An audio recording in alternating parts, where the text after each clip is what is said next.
Oral English. Welcome to Oral English. This is a page in which you practice your English listening and speaking skills. Kun qophii bashannansiisoo fi barsiisoo Oral English yeroo yerootti isiniif dhiyeessudha.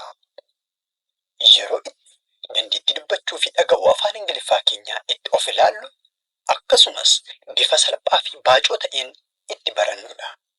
Gara gaaffii isa shanaffaatti haa dabarru.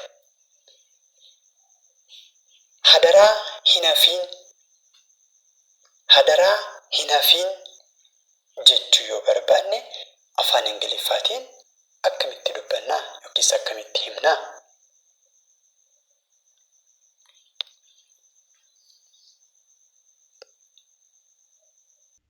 Please don't absent. No, hin arganne. Afaan Ingiliffaatiin hadaraa hin hafiin beellama keenya kanarraa hin hafiin jennee hadaraa hin hafiin jennee jabeessinee dubbachuu yoo barbaanne maal jennaa? Please don't stand me up. Please don't stand me up. Please don't stand me up. Please don't stand me up jennaa jechuudha. Dhiifama dagadheera.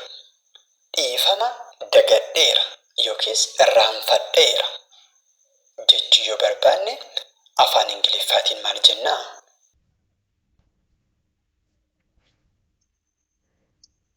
Sorry, I forgot it. Good. Argatteetti. Sorry yookiin apologies. Apologies, I forgot it. Apologies, I forgot it. Jennaa jechuudha. Gara isa torbaffaatti haa darbinu. Tole, osoo maal ta'eyyuu irraa hin hafu jennee afaan Ingiliffaatiin itti walii galuu keenya haala gaariin jabeessinee ibsachuu yoo barbaanne I will not absent.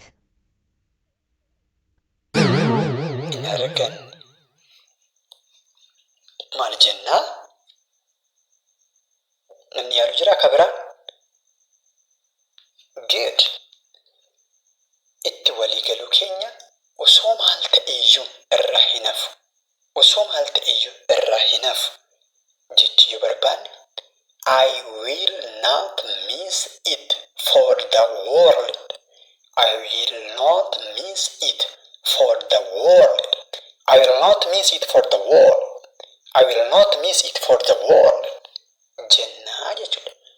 Osoo addunyaan kun maal ta'e osoo wanti kamiyyuu raawwate hin hafu jechuudha. Tole, gara isa saddeettaffaatti haa darbinu. Sa'aatii 6 mataa isaatti. Sa'aatii 6 mataa isaatti jennee afaan Ingiliffaatiin dubbachuu yoo barbaanne maal jennaa? 6 o'clock on the head. No, hin arganne. Hin arganne jechuudha. Maal jennaa? Maal jennaa? Nama yaadu? 6 o'clock on the dot. Sa'aatii 6 mataa isaatti jechuun 6 o'clock on the dot. 6 o'clock on the dot jennaa jechuudha. Mataa isaa irratti sa'aatii 6 jechuun akkaataa kanaatiin afaan Ingiliffaatiin dubbachuu dandeenyaa yookiis himuu dandeenyaa jechuudha. Tole, gara isa salgaffaatti haa dabarru. Inni salgaffaan sana gochuu kootiif dhiifama. Sana gochuu kootiif dhiifama jennee nama tokko dhiifama gaafachuu yoo barbaanne afaan Ingiliffaatiin maal jenna?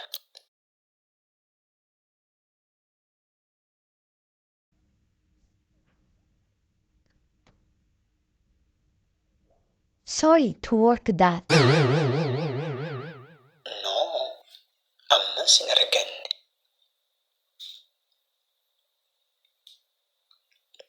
kana gochuu kootiif dhiifama jechuu yoo barbaanne afaan Ingiliffaatiin sorry to did that. Sorry to did that jennaa jechuudha. Sorry to did that. Tole gara isa kurnaffaatti haa darbinu. Kana jechuu kootiif dhiifama. Kana jechuu kootiif dhiifama jennee nama tokko dhiifama gaafachuu yoo barbaanne maal jennaa? Kabajamtootaa fi hordoftoota Oromoo Ingilish. Gaaffiin kun boontuuf osoo hin taane isiniifidha. Namni dursee deebise inni jalqabaa badhaasa kaardii moobaayilaa ni qaba. Ammuma ariitiitiin deebii keessan koomentii jala nuuf kaa'aa. Afaan Ingiliffaa bifa baacoo fi salphaa ta'een barachuudhaaf maatii keenya ta'uu hin dagatinaa. Qophii kana yoo jaallattan chaanaalii kana subscribe, like fi share gochuu hin dagatinaa. Gaaffii fi yaada yoo qabaattan koomentii irratti yookiis karaa peejii feesbuukii keenyaa Oro English nuuf barreessaa. Qophiin keenya guyyaa har'aa kana fakkaata. Akka isinitti gammaddan homaa shakkii hin qabnu. Yeroo hundumaa qophiin kana fakkaatu akka isin bira ga'uudhaaf mallattoo kana gadi tuquu hin dagatinaa. Oroon English dandeettii afaan Ingiliffaa keessanii guddisuudhaaf isin waliin jira. Hanga deebinee wal arginutti nagaa. Oral